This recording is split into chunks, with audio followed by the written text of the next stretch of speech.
My spouse and I work at the same marketing firm. Lucy holds the title of customer ambassador, though the specifics of her role remain elusive. I'm Mark, leading the IT team. Things were going smoothly, we were both employed and happy, and had just finished renovating our rundown house. We have two lovely children, Emma, 13, and Daniel, 11. We live near our families and have close friendships. Both in our 30s, we complement each other well, although Lucy definitely surpasses me in looks. She stands at 1.75 m with long blonde hair and captivating blue eyes. Lucy says her family is from Sweden, and she embodies a slim Scandinavian appearance. Energetic and vibrant, she never seems to stand still. I'm 1.77 m tall, with sandy hair, and I prefer endurance sports like cycling and running, which keeps me slim and fit, although not overtly athletic. I was surprised when we were invited to a long weekend on a private island owned by one of our firm's clients. Our CEO, Jack Edwards, explained that he, his wife Margaret, several directors, and their partners would be attending. Lucy was also invited due to her role as the client's main contact, while it seemed I was there for number crunching.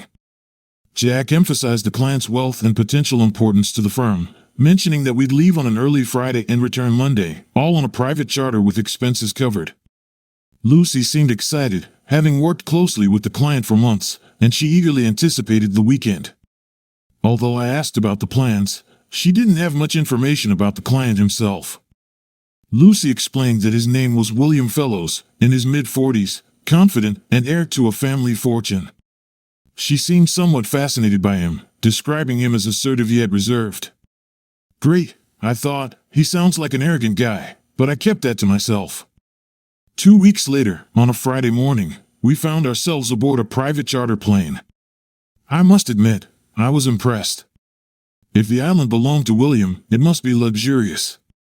As we approached for landing, the island resembled a 5-star resort, with buildings set behind a crescent-shaped, white sandy beach. Lucy was thrilled, and the others shared her excitement. After settling into our rooms, we joined our host for lunch on the veranda overlooking the bay. Though I was initially wary, William seemed affable, and Lucy even downplayed his appearance, joking that he looked like George Clooney. He thanked us for coming and encouraged everyone to relax. We spent the afternoon snorkeling, kayaking, and lounging by the bay. Refreshments and food were readily available, and the mood was light. Later, we gathered for dinner, and the group enjoyed a laid-back, friendly atmosphere. During conversations, a striking brunette named Charlotte introduced herself.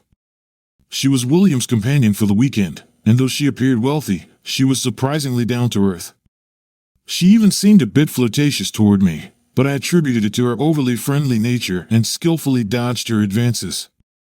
With no childcare responsibilities and the serene setting, it was the perfect setup for a romantic evening. Lucy was especially affectionate that night, making it a memorable one for us. The following morning, Lucy got ready for breakfast quickly, so I joined her after a little while. She was talking to Jack and William, and though their demeanor seemed slightly tense, I didn't think much of it. As we spent the day by the pool, everyone seemed relaxed. Saturday evening, we went out for dinner, and I couldn't help but notice Lucy's stunning appearance in a red satin evening dress and high heels. After dinner, William asked to speak with us privately, and we followed him into his office, where his security guard stood nearby. William sat down in a leather chair, while I sat across from him, Lucy keeping a slight distance from me. After a long pause, William mentioned that he had a proposition for me, stating it was personal. I listened, confused but composed. William elaborated, expressing his enjoyment of working with Lucy and hinting at a closer bond they had formed over the past months. He made a surprising offer. He wanted to spend the rest of the weekend with Lucy and proposed transferring $100,000 into our joint account as compensation for her time away from me. I thought it was a joke and made a quip, but no one laughed. William continued, saying he was open to negotiation and that it would be a great opportunity for everyone to enjoy the weekend. I glanced at Lucy, expecting her to dismiss it, but instead, she looked concerned. "This isn't a joke, Mark," she said seriously. I was taken aback. I felt anger building inside, but before I could react, William's guard moved closer. William assured me that Lucy supported the idea and that we'd have a great time, with a significant financial reward. I tried to remain calm but was seething inside. I asked the guard, "What's your name?" He replied, "Shane, sir. And if you're thinking of doing something foolish, I'd advise against it. I can handle you." He smiled slightly, clearly trying to defuse the situation. I retorted, "It's fortunate you brought him along, otherwise, I might have knocked you senseless." William remained unfazed. "Let's not rush, Mark, much depends on this." Lucy interjected, urging me to consider. "Think about it, Mark. Just a few days, and the money could change our lives forever." I was devastated. It was evident that Lucy was on board and had even instigated this plan. "Tell me, dear," I pressed, "did the offer of money sway you to agree to this?" With no response from Lucy, I continued, "I suspect Charlotte was offered as an added incentive." "Who is she? A fancy woman?" William responded, "Charlotte is a close personal friend of mine. In addition to her wealth, she's an elite escort who only takes contracts that pique her interest. Rest assured, you'll have an extraordinary experience with her." Lucy winced again but offered no defense. "Well, William," I retorted, "you can take your money and shove it." At that moment, Lucy spoke up, revealing her true intentions. She explained that it was her decision, emphasizing that it was merely physical, and that it wouldn't diminish our love for each other.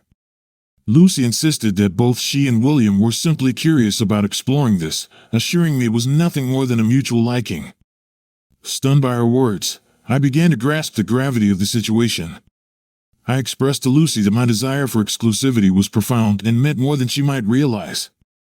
I accused her of betrayal and conspiring behind my back, declaring that I could never trust her again if she was willing to engage in such behavior once.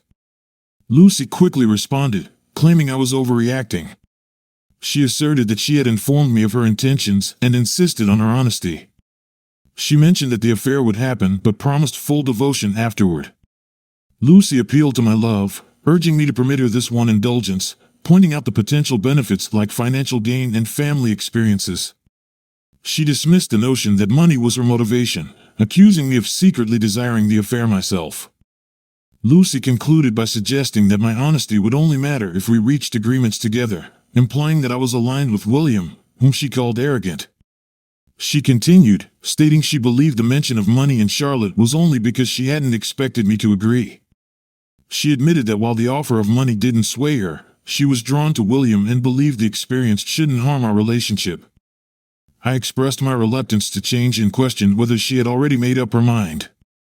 I even hinted at her dressing for the occasion. She warned me not to resist, implying I wouldn't appreciate the consequences. Confused, I asked for clarification.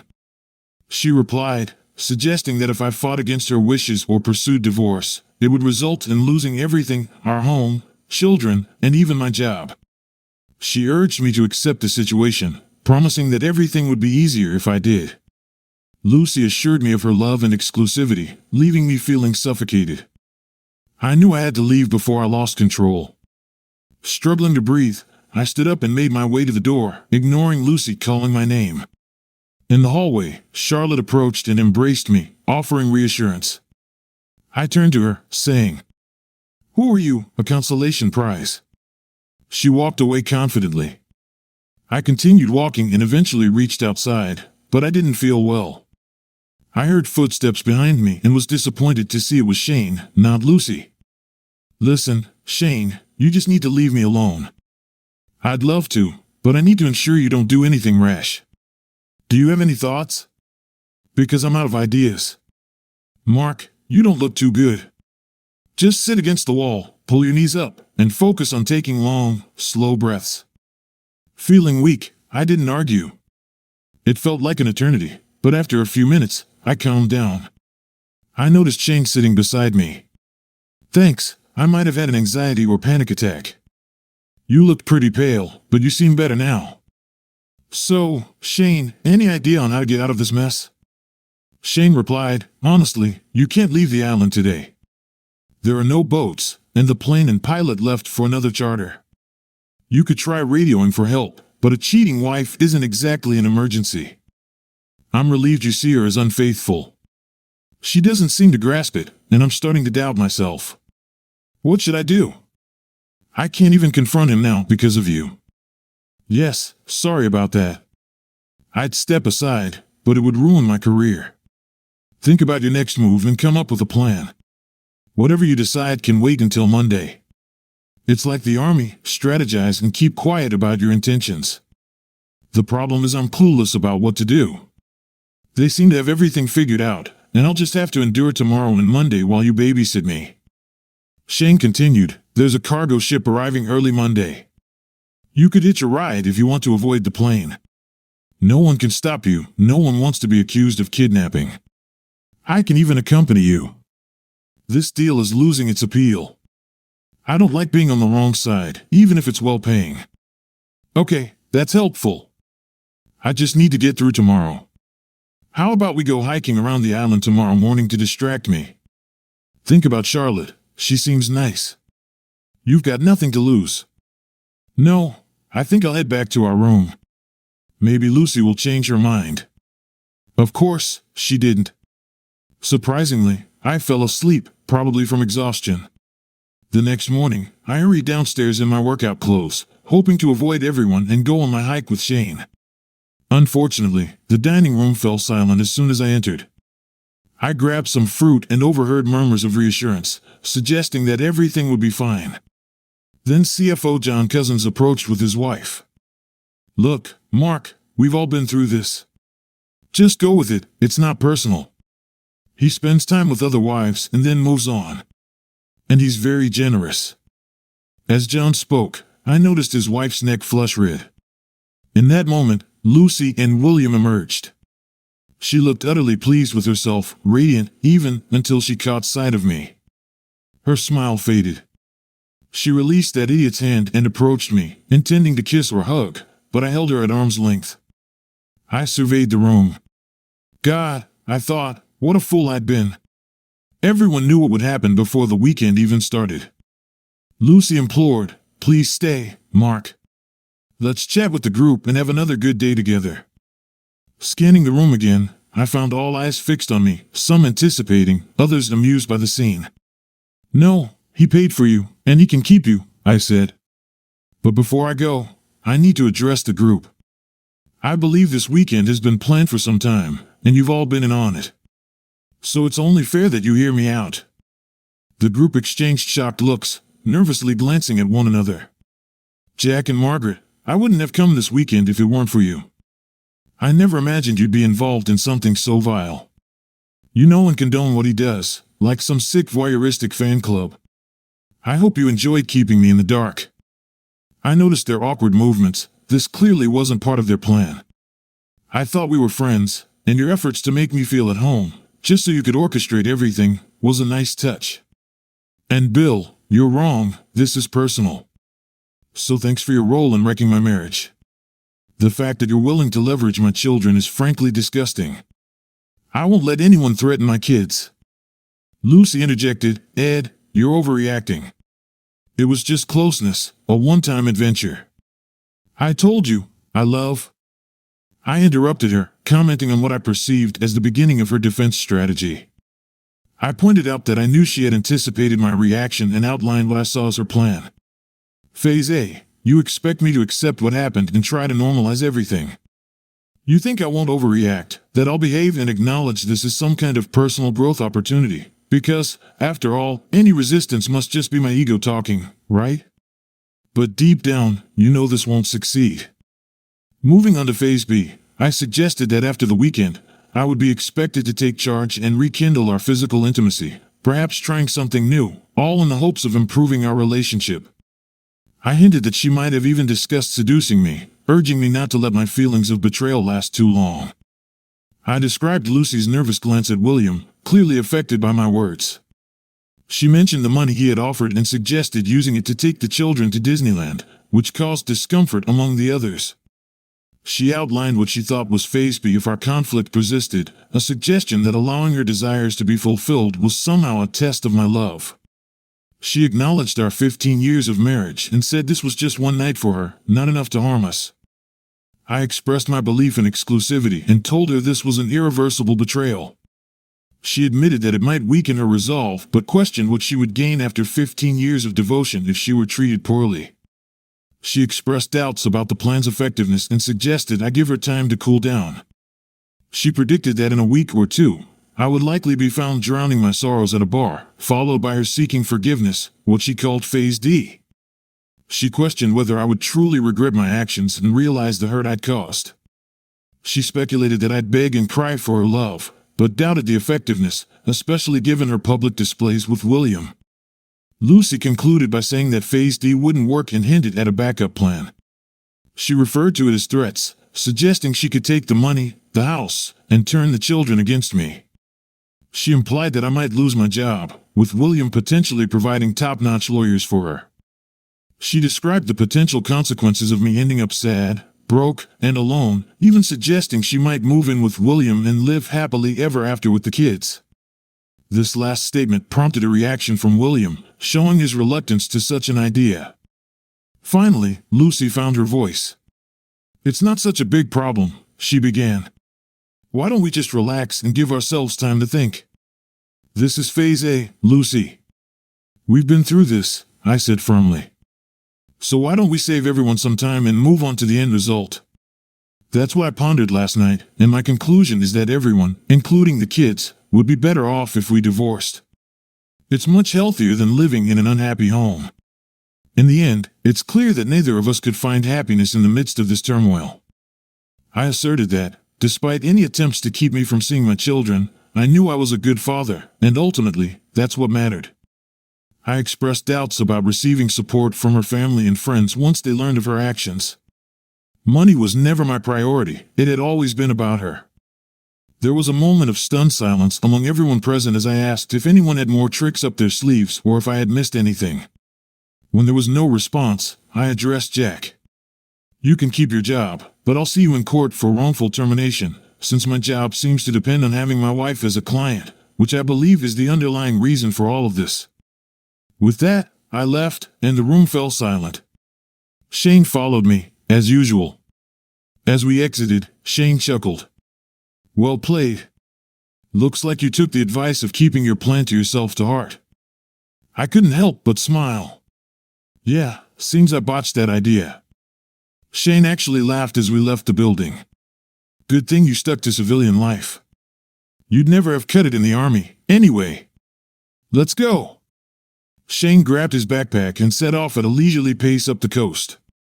After a mile, I struggled to keep up and began to wonder if this was a mistake. I heard him shout something from ahead about how physical exertion is a great way to distract from mental anguish. My burning muscles and lungs seemed to agree. The scenery was awe-inspiring, and Shane proved to be excellent company. He transitioned from asking about me to sharing amusing anecdotes from his days in the British Army. We spent hours exploring the island's northern region, tracing the coastline and ascending to a central peak. When Shane proposed jogging downhill for our return, I struggled to keep pace, suspecting he slowed down either to assist or tease me, depending on one's perspective. By noon, we were back. I was gasping for breath, but Shane, a former physical education instructor, assured me that I was in decent shape. Feeling drained, I returned to my room, only to find Lucy absent, which left me wondering if she was earning more money. After a refreshing shower, hunger drove me to the dining room, where I was disappointed to see William and Lucy again. Shane lingered in the background, looking remarkably fresh and dapper in a suit. William, in his usual confident manner, began to address me. "Mark, my dear friend, I believe we started off on the wrong foot, and I want to extend my apologies. I never encountered issues like this in my past relationships, and I certainly didn't intend to jeopardize your marriage." "It's too late," I replied bluntly. "You've already done the damage. I wish to retract my request to spend tonight with your wife and to increase the compensation." With these words, William handed me a document. I opened it and found a check for $250,000. I glanced at Lucy, who seemed to be crying, and couldn't resist commenting, "You must have been quite skilled to earn that much, darling." Lucy's eyes sparkled with anger. "That's beside the point. We made a dreadful mistake, and we're trying to fix it. William acted like a gentleman and genuinely cared about your reaction." I chuckled at this. "A gentleman? Did he express gratitude after it all? There's no need for jesting, Mark. This was simply a misjudgment on our part. We misjudged your response. It was a once-in-a-lifetime experience for both of us. You should appreciate Lucy's sacrifice to offer you and the children a better life. I questioned whether their actions were simply a misjudgment, making it clear that I was opposed to their entire plan, which they had so blatantly disregarded. I pointed out that they could have stopped at any moment but chose to continue until they had satisfied themselves. I tore up the check, sparing them from further disgrace, but emphasized that the betrayal remained, doubting it could ever be repaired. Lucy began crying as I addressed them, questioning their motives, whether it was about control or the thrill of pursuing another man's wife, and I criticized their behavior as pathetic. I highlighted William's age and compared his actions to those of a child taking toys just because he could, suggesting he should be engaging in more meaningful pursuits. In response, William laughed, stating his oversight of an international corporation and his charitable donations. He criticized my management of the situation and questioned my involvement in charity work, implying that I was too self-absorbed and preoccupied with manipulating lives to genuinely help others. He suggested that I derived pleasure from humiliating others, as evidenced by the way I had handled the weekend.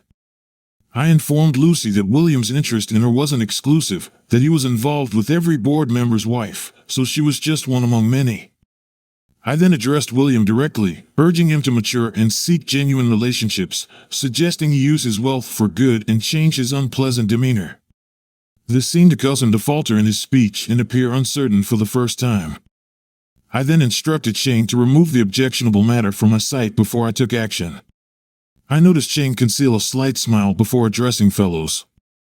I believe it's time for us to depart, sir, before your safety becomes a concern.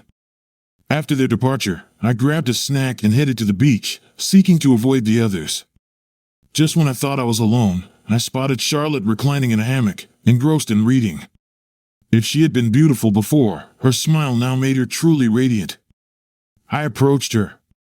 "Apologies for last night," I began. Before I could say more, she responded, "No need for apologies. I was certain you'd accept the offer. If I had known, I wouldn't have approached you. Your reaction is completely understandable, and your speech at breakfast was exceptional." I couldn't agree more. When you left, Lucy broke into tears, and I've never seen William look so embarrassed. I relished every moment. "Oh, I'm sorry. I shouldn't have said that considering your circumstances," she added. "Thank you, it's appreciated," I replied. I'm relieved things are becoming clearer. I'm tired of being told this is nonsense. You see, William is clueless about how to handle you. He's never faced rejection before and isn't accustomed to ethical dilemmas, she continued. Has he already offered you more money? Yes, just before I came down, $250,000. What a fool. I advised him against it, but he's used to paying his way until he gets what he desires. He'll face consequences for this, both professionally and personally. Charlotte was receptive and listened attentively as I discussed my marriage and children. Clearly intelligent and well-educated, she expressed surprise at Lucy's actions, given our seemingly content marriage, suggesting there might have been some discontent or an open arrangement between us. I pondered it. No, it's just an unexpected betrayal. She seems captivated by this man. He has a certain allure for women, charming, but not much depth, if you catch my drift. We conversed further, and I felt somewhat relieved. You truly care for her, Charlotte remarked. Your response to the proposals and at breakfast must be devastating. I shrugged. I regret my involvement in this. It's not your fault, she reassured. You just need to endure one more night, then perhaps you can escape. She smiled again, becoming a pleasant distraction. Dinner surprised everyone when I joined. Lucy wasn't seated next to William anymore. Dinner proceeded normally, though I brushed off Lucy's attempts at conversation. When Lucy suggested going to bed early, I politely declined, citing other plans. She looked embarrassed, which only deepened when Charlotte hugged me as I rose from the table. We left together, walking down to the cabins on the beach. Initially, the plan was just to leave together and give Lucy a taste of her own medicine. But holding Charlotte felt right, really right, and when we kissed, some of the disappointment from the past 24 hours faded away. I wrestled with maintaining my morals, my sense of right and wrong, but then I glanced at her. I supposed Lucy wanted me to be more adaptable, and as far as I was concerned, Lucy had already broken our marriage vows. I had a pleasant night with Charlotte. It wasn't merely her physical beauty. She exuded a serene allure, and every gesture seemed calm and calculated. Surprisingly, thoughts of Lucy didn't cross my mind, nor did I feel guilty. The image of Lucy with William erased any hint of remorse. I enjoyed myself. After a boat taxi to the airport and the usual flight home, I collected the kids and arranged their weekend as best I could. I fabricated a vague story about a disagreement between their mother and me, but suggested we have dinner together. As Lucy entered the house, hauling our heavy suitcase, the children dashed upstairs, shouting, "Hi, Mom." Lucy smiled. "Dinner sounds good. Give me a few minutes to freshen up." "I'd prefer if you didn't, Lucy," I replied. "Like you said, I'm uncertain how much time I'll have with them, so I'd rather we go alone." Lucy looked surprised, and I continued, "Upon meeting William, I felt an immediate connection. He exuded charm, confidence, and strength, reminiscent of old movie characters. But it was odd that later, in Mark's presence, he seemed different. Flirting led to lunch, then dinner. It was exhilarating, dizzying even. After dinner, his goodnight kiss nearly melted me, but I was resolute not to cheat and informed him of that. William mentioned his past open relationships, making me wonder if Mark might be open to it. When he proposed the idea, I thought the money would justify it. Jack supported me, and we began planning for the weekend. The weekend started off wonderfully, Lucy continued. I had a fantastic time with Mark and nearly abandoned the entire plan. If only I could have. William assured me everything would be fine and advised Mark to relax. Both he and Jack anticipated Mark rejecting the idea but suggested giving him time to calm down. Mark's reaction was completely unexpected and upended our plans. The most surprising thing was his apparent illness. Although I wanted to chase after him, William reassured me that everything would be okay.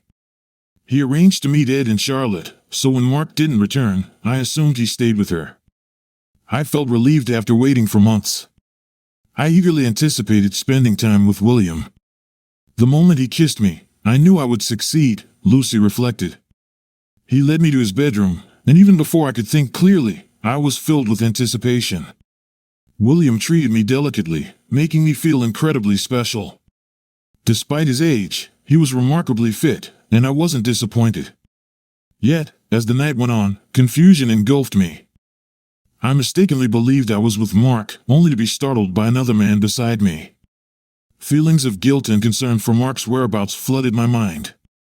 Evidently, I had disturbed William, prompting him to wake and reassure me with a kiss, momentarily alleviating my guilt.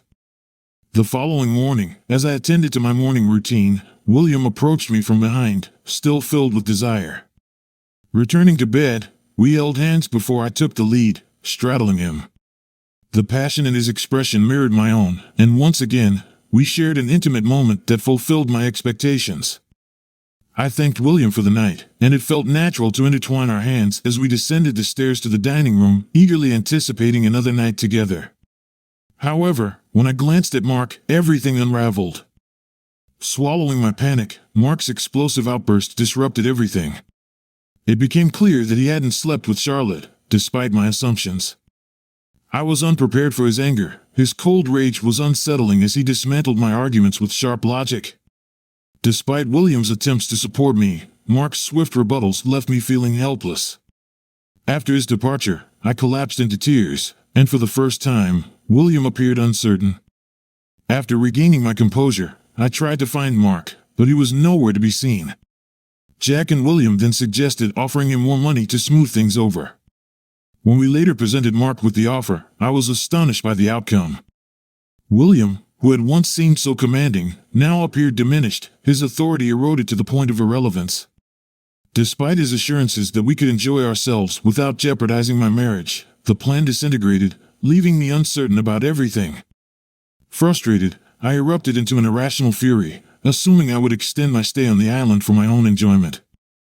However, Jack's calm yet cutting response caught me off guard. Don't be foolish, Lucy.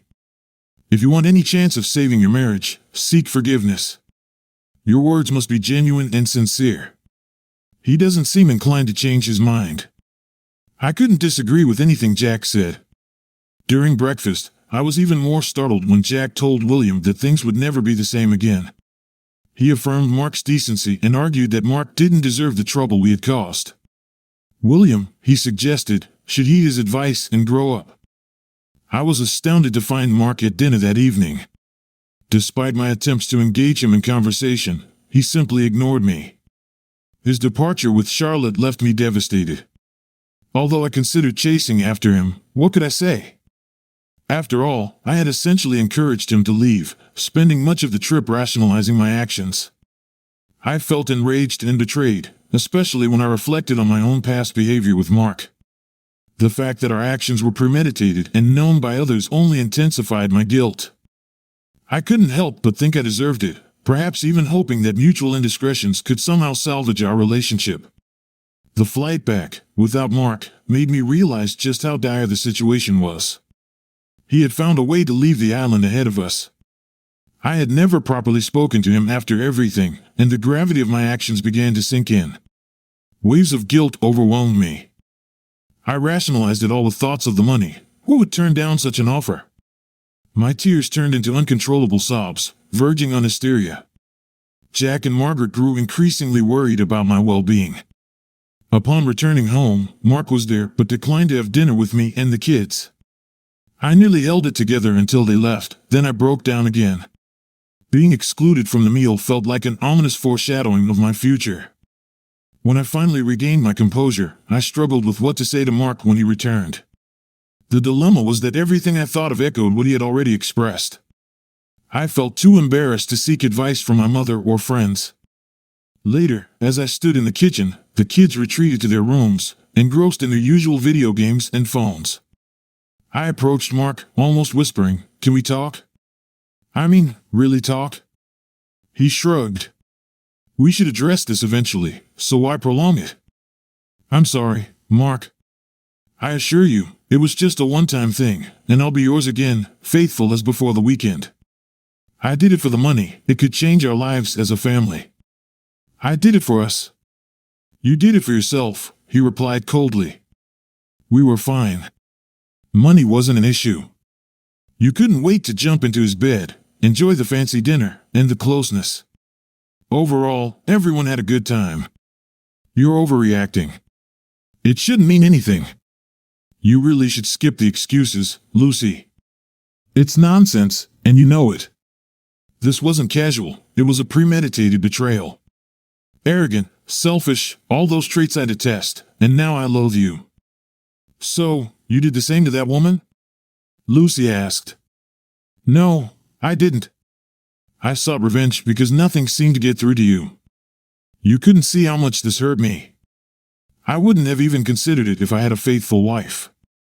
And I hope it stings, really stings, so you might understand my pain. Only, I didn't scheme this in advance, making myself look like a fool to everyone else.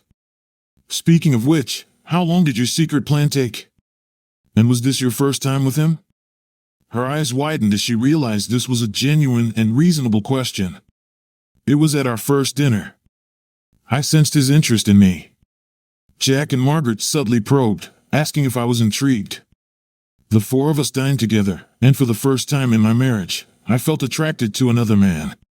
His self-assurance was captivating.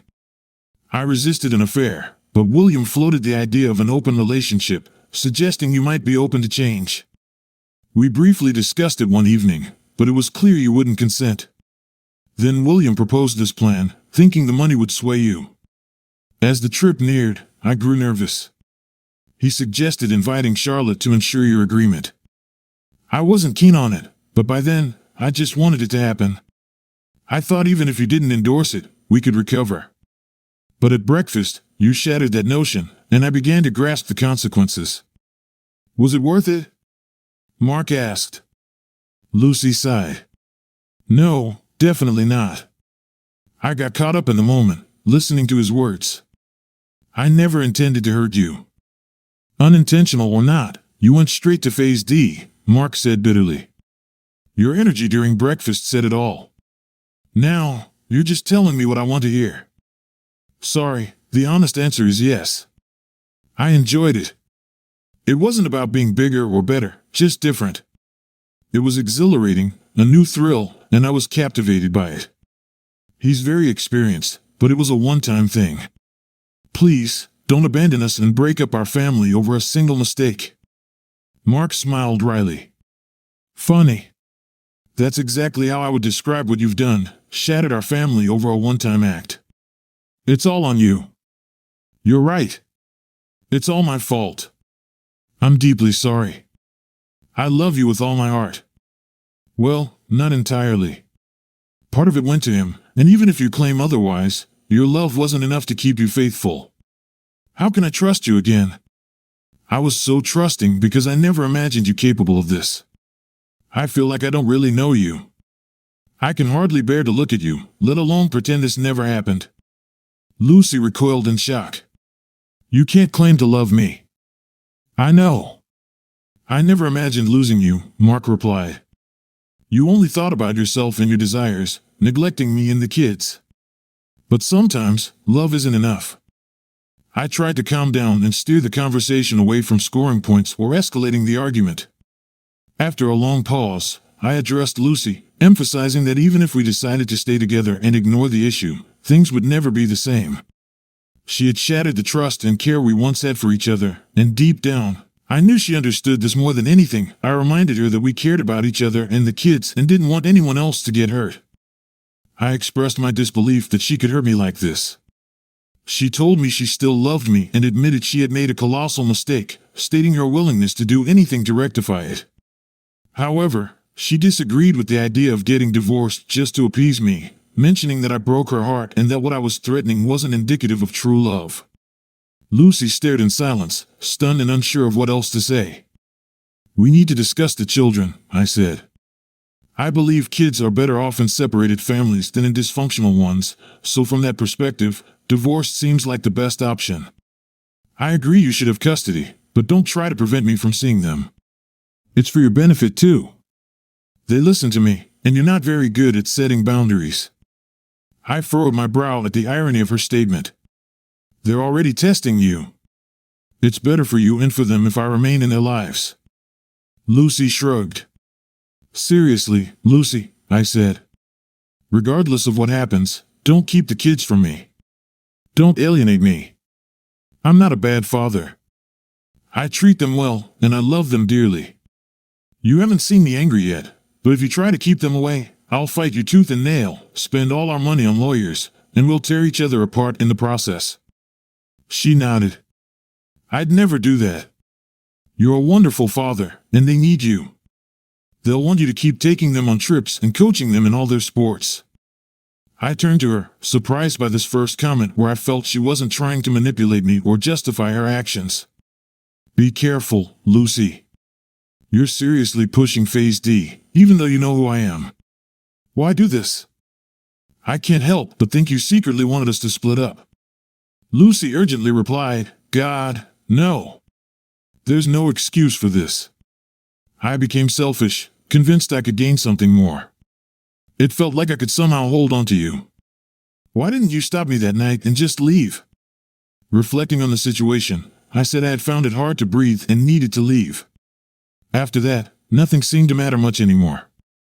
The fact that she pursued another guy at any cost meant I had already lost her. I suggested that the conversation ended us long before she ended up in his bed. Perhaps it was all over when she first started planning everything. She spent weeks talking to him and getting ready. Letting her go and not trying to stop her made it easier to accept the end. I emphasized that there was no turning back. That was the beginning of the end. The marriage crumbled in less than 4 days. We divorced, thankfully without needing counseling. I think Lucy didn't want to justify her actions. It's a shame in a way. I had hoped a professional could help her see how wrong she was. She did keep one promise, though. In the end, we split time with the kids about equally. She even confessed to them that everything was her fault without getting into specifics. They were old enough to understand and often chose for themselves where to stay. They were at that age when parents became little more than taxi drivers and loan sharks. I might be biased, but I think they're great kids and handled the breakup remarkably well. Children can be surprisingly resilient. As per the divorce terms, Lucy could keep our house until the kids came of age, then sell or buy it, but I still wanted it for the children. It allowed them to stay in the same school. Luckily, that decision paid off. By the time the kids went to college, real estate prices had soared, and Lucy had to buy out my share, which turned out to be the best investment of my life. How could she afford it? Well, we split $250,000 in the divorce. Like with Charlotte, I couldn't claim the moral high ground. What can I say? I'm a practical person. Either way, it seemed like a small price compared to the cost of the marriage and our once happy life. I left my job, received a payout to avoid the embarrassment of a tribunal, and started my own web design business. Lucy kept trying to reconcile, but I wasn't interested. So, was ending the relationship the right choice? It was a mess, and there were no winners, but the dire threats and consequences never materialized. I wasn't going to forget or forgive. Story 2. My wife and I met in Savannah, where we both attended college in very different fields. She was going for script writing, and I studied archaeology. The first date went well enough that we continued seeing each other, and the more we did, the more we realized just how perfect we were for each other. She was a little geeky, very feminine, and very good at communicating. When we first dated, we went out together weekly for trivia night at our favorite place and saw each other any chance we got during the week. Before her third year in school started, she moved in with her mom to save money because living on campus wasn't the best financial decision. From the first time I met her mom over dinner, she loved me, so did her sister and nieces. They all accepted me as if I was always part of the family.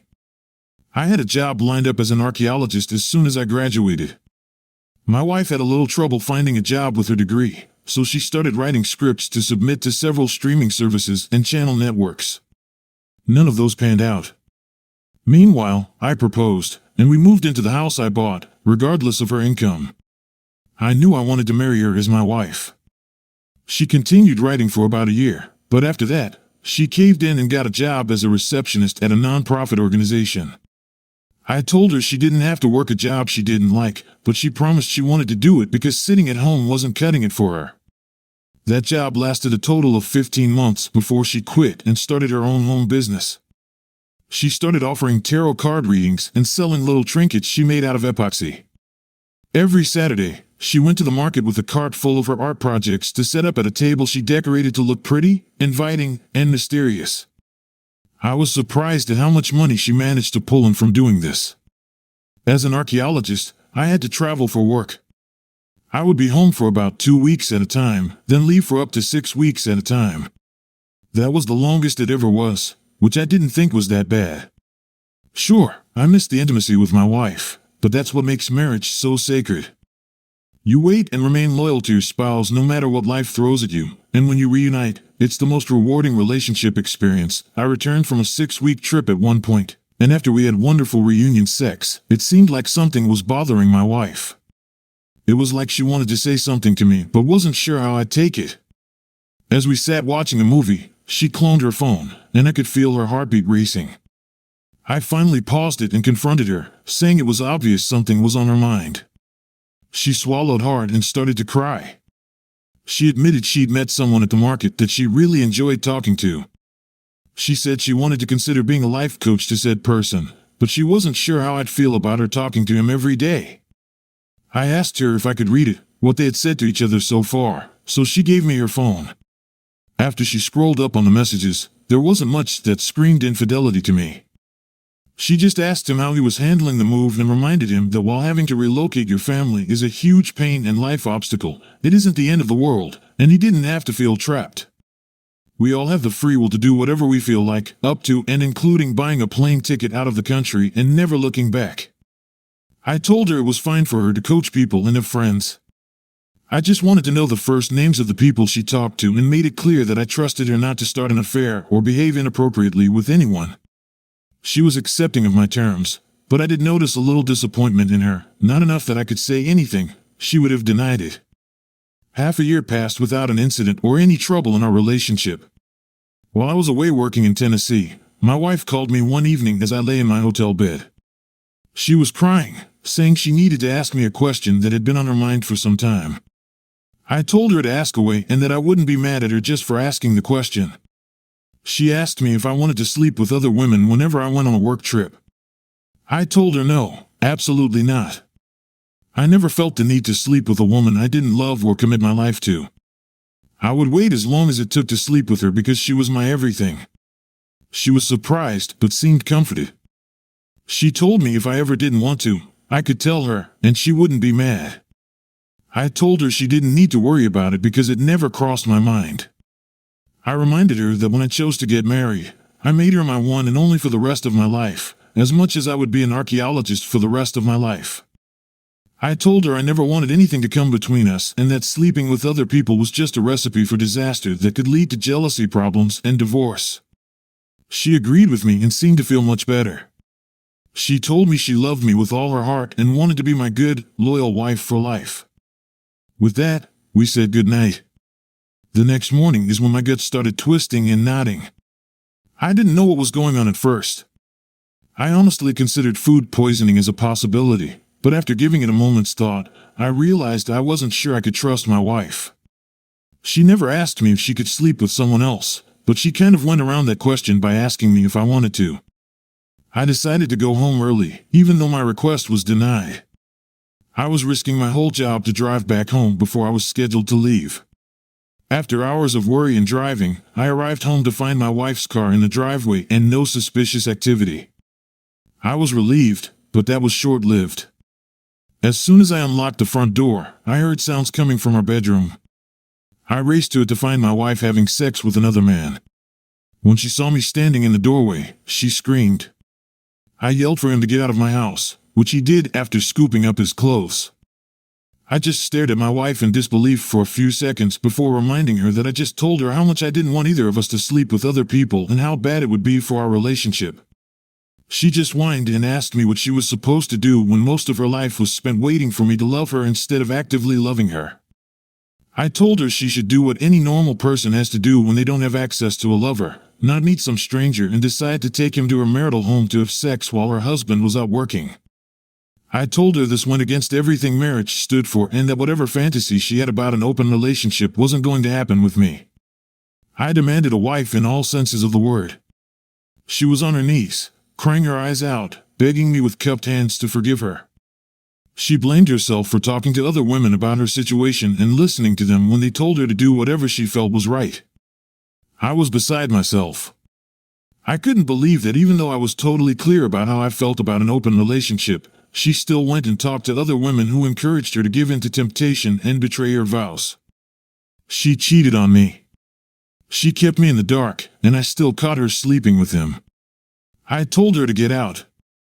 She told me she didn't know where to go. I told her I didn't care. I knew she had family and friends who wouldn't let her spend a night outside, so I told her to go to one of their houses. She wouldn't move, all she did was sit in the hallway, making all kinds of remorseful noises. Whenever she thought of something specific, she'd start sobbing all over again. I ignored her as best I could, locking myself in the spare room. As annoying as it is, I was forced to stand my ground and share the house with her until she was ordered to vacate by the court when our divorce was final, while we lived separately under the same roof. I posted daily on social media about what she'd done, tagging all her profiles and business accounts to it. I commented on the pictures of her tarot table set up, making smart remarks that questioned her ability to even see her own future downfall. This definitely impacted her reputation. A lot of would-be customers took one look at her social media accounts and found at least one of my comments. It was enough that she lost all motivation to do it. She didn't even try getting a job in her degree field again. My testimony, along with the phone records I requested, were enough to avoid alimony payments. So, without any life prospects or motivation, my divorced ex moved back in with her mother, sister, and nieces. She's basically back to where she was in high school, except much older and sadder. This story illustrates the destructive impact of distrust and infidelity in marriage. Infidelity is a profound breach of trust and consent, which can lead to serious consequences for all parties involved, including emotional and psychological trauma. While understanding the feelings of hurt and anger by the main character is understandable, I disagree with his decision to publicly destroy his ex-wife's reputation. Public humiliation and insults can exacerbate the suffering of both parties and create additional obstacles to the healing process. It is important to find healthy ways to cope with such difficulties, including seeking support from friends, family, or professionals. Forgiveness can be a long and complex process, but focusing on one's own emotional well-being and rebuilding trust in the future is key to positive development.